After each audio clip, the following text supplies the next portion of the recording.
첫 번째 목적지인 이벽 선생님과 조선 최고의 학자들인 성조들이 강학을 하고 학문을 하셨던 천지남을 향하여 걷기 시작하면서 요한은 이런저런 걱정들을 떨쳐버렸다. 순례를 떠나면서 마음 안에 있던 약간의 긴장과 두려움마저도 차츰 사라지고 마치 어린 시절로 돌아간 것처럼 자유로웠다. 그냥 목적지를 향하여 걸었다. 오늘 안으로 저 산을 넘어야 한다. 그 고개를 넘으면 하룻밤 묵을 곳이 나올 것이다. 요한은 그곳을 향하여 걸었다. 요한에게 산 타는 일은 어려운 일이 아니다. 방축골에 있으면서 오르던 산행은 요한을 단련시키기 위함이었던 것만 같다. 걷는다는 것이 사람에게 얼마나 이로운 일인가. 마음을 가라앉혀주고 평온하게 하는 이 걷는 여정이 참으로 좋다. 밤낮으로 걸었는데도 피곤하고 다리가 아프기보다는 오히려 힘이 나고 알 수 없는 기쁨이 내면에서 자신에게 용기를 주었다. 아니, 이것을 자유로움이라고 표현하는 게 맞는지도 모른다. 어쨌거나 요한은 근심과 걱정에서 조금은 해방되어진 느낌이다. 자신의 문제가 해결되어서도 아니고 자신의 길을 확실하게 찾아서도 아니다. 그냥 자유롭고 해방된 것 같다. 요한의 첫날은 이랬다. 요한이 한참을 걸어 도착한 곳은 커다란 느티나무가 있는 골짜기였다. 그 나무 아래로는 넓은 터가 있어 마치 누군가를 위해 마련되어진 곳 같았다.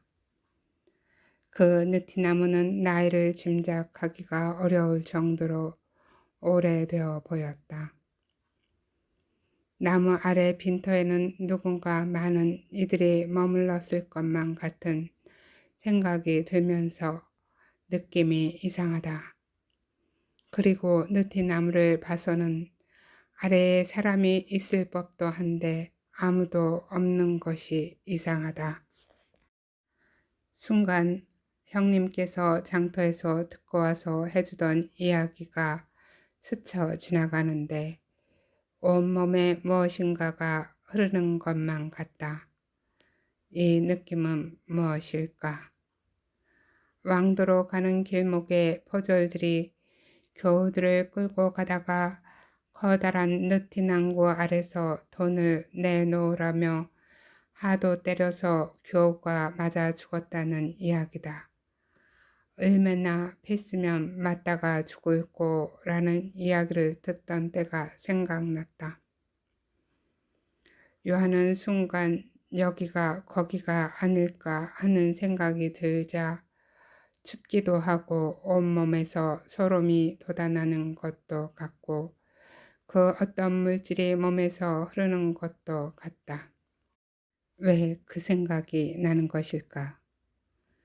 요한은 설마 하면서도 온몸에서 어떤 물질이 찌릿찌릿 하는데 순간 여기가 거기 하는 생각이 들면서도 아닐 거구먼, 쓸데없는 생각이요 하고 중얼거린다. 그래도 온몸에서 소름이 돋아나는 것 같고 그 어떤 물질이 몸에서 흐르는 것도 같은데 그것을 표현할 길이 없다.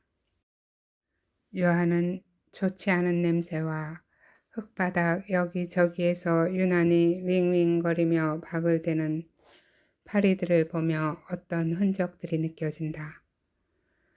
요한은 작은 동산 너머 저만치에서 몰려다니며 놀고 있는 아이들을 보고는 그쪽으로 갔다.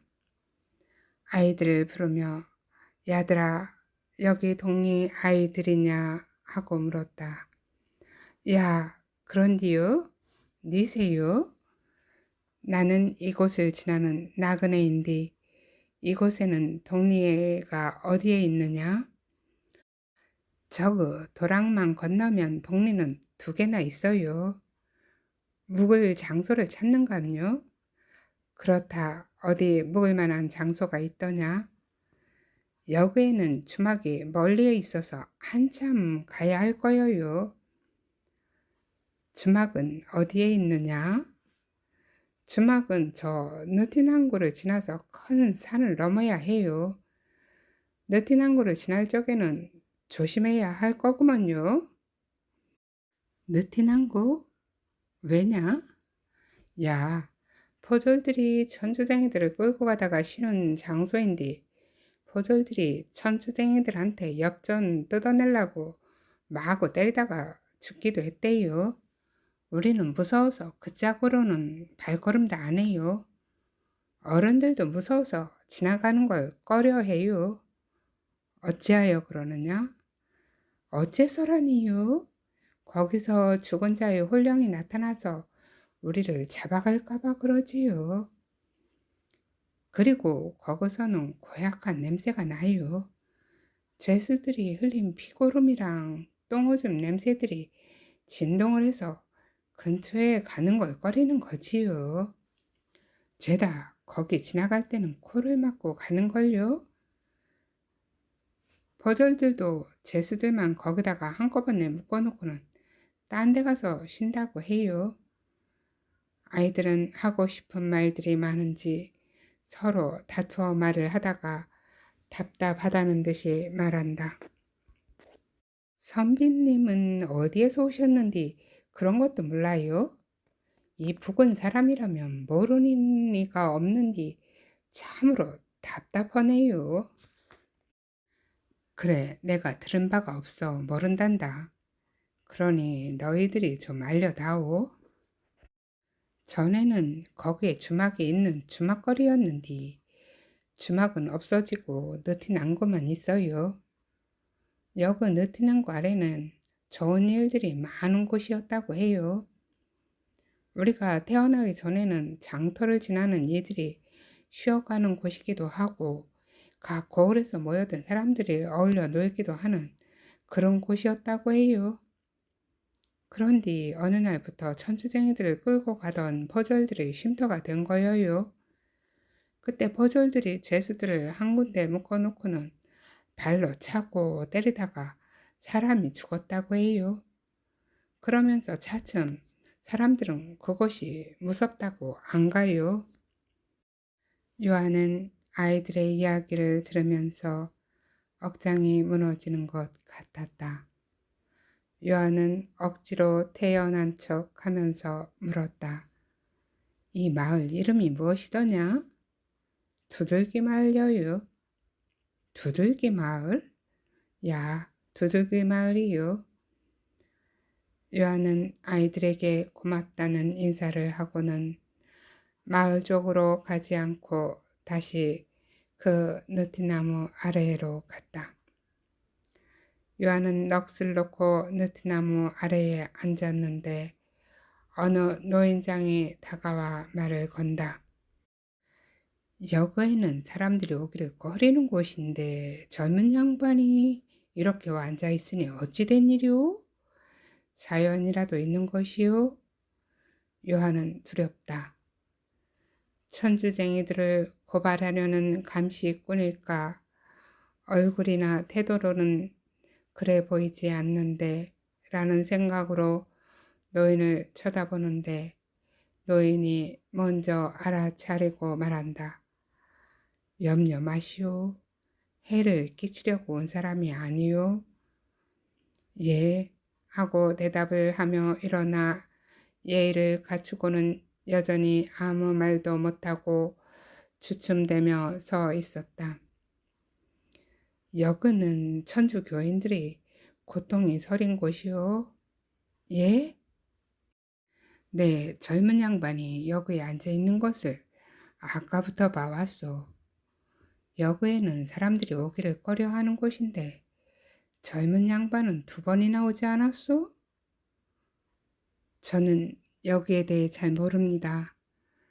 다만 조금 전 아이들에게 퍼즐들이 천주댕이들을 끌고 가다가 쉬는 곳이라고만 들었습니다. 오늘 밤은 어디서 묵을 참이요? 예? 요한은 여전히 정체를 알 수 없는 노인의 말에 당황하였다. 날이 저물어가니 오늘 밤은 우리 집에서 묵고 가시오? 요한은 얼떨결에 예 하고 대답하였다. 이 느틴 항구는 모든 것을 알고 있소? 이곳이 어떤 곳인지 여기는 거룩한 장소요. 내가 알지 못하는 그 신을 위해서 목숨을 아까워하지 않고 내놓던 어떤 양반을 내 눈으로 직접 보았소. 그리고 수많은 이들이 여기서 피고름을 흘리며 고통을 이겨내는 걸 내 보았소. 그들은 사람이 아니라 내 눈에는 신으로 보이더이다. 요한은 순간 눈물이 목으로 차오르는 것을 참았다. 맘 같아서는 꺽꺽 소리내어 울고 싶지만 어떻게 그럴 수 있으랴. 입 밖으로 나오려는 흑흑 소리를 참느라 이를 악물었다. 집으로 가세. 어르신 감사합니다 하며 입을 열어 대답을 하기는 하였으나 울음을 억지로 참는 터라 소리가 거의 들릴 듯 말 듯 했다. 요한은 노인의 뒤를 따라 걸으며 자신도 모르게 뒤를 돌아 느티나무와 그 아래를 보았다. 노인은 명아조 풀 줄기로 만든 지팡이를 의지하며 느리게 걸었다. 내가 죽을 때가 되어 육신이 점점 말을 듣지 않는다오 하며 요한에게 빨리 걷지 못하는 것에 대하여 변명을 하였다. 노인의 집은 그리 멀지 않은 곳에 외딴 집이었다. 마을이 아닌 집 한 채만 덜렁 있기는 하였으나 작은 밭들이 있고 몇 그루의 열매 나무들과 어우러져 아담하게 느껴졌다. 이 집이 왜 아까는 보이지 않았을까? 요한은 속으로 생각하면서 노인과 함께 나란히 느린 걸음으로 걸었다. 우리 집은 골짜구니에 박혀 있어서 저 그 길에서는 보이지가 않지. 하지만 집에서 저 느틴 항구는 잘 보인다오. 요한은 어느새 노인과 친근해진 느낌이다. 그 덕에 아까부터 궁금했던 것을 조심스럽게 질문하였다. 어르신, 아까 아이들은 이 느티나무를 무서워서 지나가는 것도 싫다고 하던데 어르신께서는 반대이시니 어찌 된 일이십니까? 이야기를 하자면 길어지니 들어가세요. 말해주리다. 요한과 어르신이 집에 도착하여 삽장문을 여는데 18살 먹은 여자아이가 뛰어나오며 아버지 오셨어요 하고 반기다가 요한을 보고는 쑥스러운 듯 아버지 옆으로 비켜서며 옷고름을 만지작거린다. 내 여식이요 하며 노인은 딸을 소개한다. 요한은 뭐라 해야 할지 몰라 고개만 살짝 숙여 인사하였다. 지나가는 나그네인 듯 싶어 하룻밤 묵고 가시라고 모시고 왔으니 저녁 지을 때 넉넉하게 차리도록 하여라. 노인은 요한을 딸에게 소개를 시키는 겸 저녁밥 지을 것까지 지시하였다. 딸은 아버지를 부축해서 뜨럭 올라가는 것을 도와주면서 야 하고 대답을 한다. 딸은 아버지가 마루에 걸터 앉는 것까지 도와주고는 손살같이 부엌으로 들어가다가 뒤 돌아서서 아버지 물부터 한 대접씩 드릴까요? 하고 묻는다. 먼저 손님에게 씻을 물을 드리고 물 대접을 내와야지. 야, 딸이 어느새 물동이를 들고 나와 자갈을 깔아 만든 샘가루 가져간다. 요한이 얼른 달려가 내가 할게요 하며 타레박 줄을 샘 안으로 내리려는데 딸이 바가지를 뺏어들며 말한다. 하던 사람이 해야 해요 하며 타레박을 샘 아래로 내리던진다. 그렇게 물을 퍼올려 물동이에 부어주고는 다시 부엌으로 달려간다. 요한은 고맙고 민망하였지만 얼굴과 손발을 씻고는 마루로 올라가 노인장과 마주 앉았다. 이미 마루에는 물 대접 2그릇이 와 있었다. 목마를 테니 목을 좀 축이시오 하며 물 그릇을 요한에게로 밀어주었다. 그러더니 노인은 요한이 묻기도 전에 입을 열었다. 여그 집은 원래 주막이었다오. 주모가 사고로 죽고 사람들이 쉬쉬하며 빈집으로 있었는디 떠돌이 생활을 하던 내가 와서 살게 된 것이지. 샘도 있고 살기는 좋은 곳이라오. 주막이 없어지면서 포졸들이나 지나가는 과객들이 쉬어갈 곳이 없어 곤란을 겪는 일이 생겼다오. 역은 느튼항구는 여러 때는 죄수들을 한 군데다가 묶어 놓을 수가 있어서 감시하기도 좋고 쉬기도 좋고 하여 포졸들은 여기서 머물고 싶은데 주막이 없어져서 갈 곳이 없어져 애를 먹다가 내가 와서 사니까 포졸들도 좋아라 하며 여그를 찾아와 묵고 가곤 한다오. 여그 주막에서 흉측한 사건으로 주모가 죽고는 다들 꺼리던 집이었는데 내가 와서 살면서부터 포졸들은 여기에 다시 주막이 되었으면 하는데 어찌 될지는 모르겠소. 요한은 고개를 끄덕이며 듣고만 있었다. 요즘은 포졸들이 뜸이어서 염려는 마시오. 예, 내 보아하니 자네는 천주교 사람으로 보여 급히 나가 이곳으로 오게 하였소.